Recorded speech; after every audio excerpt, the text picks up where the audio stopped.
اتنے دنیا میں مگن نہ ہو جائیں کہ ہماری نمازیں ہی قربان ہو جائیں۔ اب دیکھیں نا، یہاں مغرب کی نماز میں کتنے نمازی تھے؟ 3 صفیں تھیں۔ کیا یہاں کی آبادی 3 صفیں ہے؟ کیا یہاں اتنی مسلمان رہتے ہیں؟ باقی مسلمان کہاں ہیں؟ کیوں نہیں آئے؟ کیا آواز نہیں آئی ان کو؟ کیا ان کو معلوم نہیں ہے کہ سب سے بڑے بادشاہ کا بلاوا ہے؟ اس سے بڑا تو کوئی نہیں ہے، اللہ پاک سے بڑا تو کوئی نہیں ہے نا، اللہ سے بڑا تو کوئی نہیں ہے، پھر کیوں نہیں آئے؟ نبی کریم صلی اللہ علیہ وسلم کا ارشاد ہے، من ترکہا متعمدا فقد خرج من الملہ، جس نے ایک نماز جان کر چھوڑ دی وہ اسلام کے دائرے سے باہر نکل جاتا ہے۔ جس کی ایک نماز قضا ہو گئی اس کا سب کچھ برباد ہو گیا، تباہ ہو گیا۔ اتنا اہم عمل نماز، اس کے پڑھنے والے آٹے میں نمک کے برابر رہ گئے، حالانکہ ہم مسلمان ہیں۔ نبی کریم صلی اللہ علیہ وسلم دنیا سے جا رہے ہیں، دنیا سے جانے تک آپ کی ایک نماز بھی نہیں گئی، آپ نے ساری نمازیں پڑھی ہیں،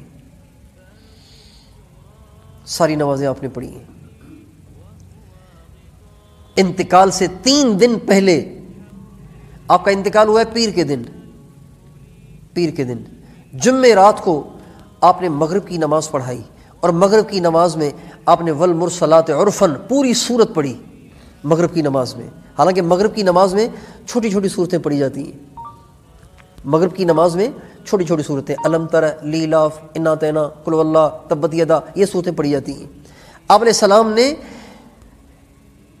اس مغرب کی نماز میں جو جمعرات کو آئی تھی، آپ نے والمرسلات عرفاً جیسی لمبی صورت پڑھی، 29ویں پارے کی آخری صورت۔ اس کے بعد پھر آپ گھر تشریف لے گئے، اور اس کے بعد بھی آپ کی طبیعت سنبھلی نہیں، بگڑتی ہی چلی گئی، کمزور ہی ہوتی چلی گئی۔ اس کے باوجود بھی جب کبھی آپ دیکھتے کہ 2 آدمی کے سہارے سے بھی جا سکتا ہوں، تو 2 صحابہ کے کندھوں پہ آپ کے ہاتھ ہوتے تھے، آپ کے پاؤں زمین پہ گھسٹ رہے ہوتے تھے، اور آپ جا کے مسجد میں نماز پڑھا کرتے تھے۔ پیر کا دن ہے، انتقال کا وقت قریب آ گیا ہے، چاشت کا وقت ہے۔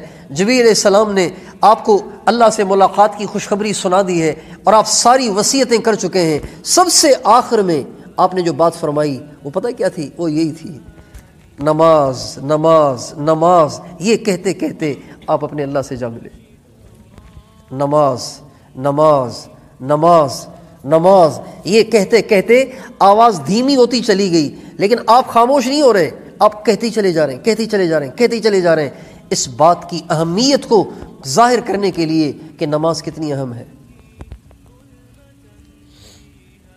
جب آدمی دنیا سے جاتا ہے، چھوٹے چھوٹے بچوں کی اسے فکر ہوتی ہے،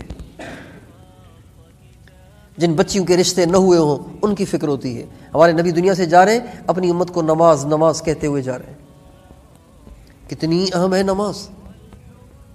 امام حسین کربلا میں نڈھال ہو چکے ہیں، لہو لہو ہوئے ہیں، لیکن ظہر کی نماز کا ٹائم ہوا تو اپنے ساتھی سے کہا اذان دو، پہلے ہم نماز پڑھیں گے، اور شمر کو پیغام بھیجا کہ جنگ کو روکا جائے۔ جب اس نے جنگ کو نہ روکنے کا اعلان کیا تو حضرت حسین نے کہا اگر جنگ کو نہیں روکا جاتا تو ہم نماز نہیں چھوڑیں گے، نماز تو ہم پھر بھی پڑھیں گے۔ چنانچہ آپ نے نماز پڑھی ہے، میدان جنگ میں نماز پڑھ رہے ہیں۔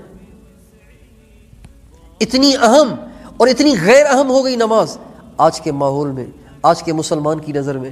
بتائیے ہمارا کیا انجام ہوگا دوستوں؟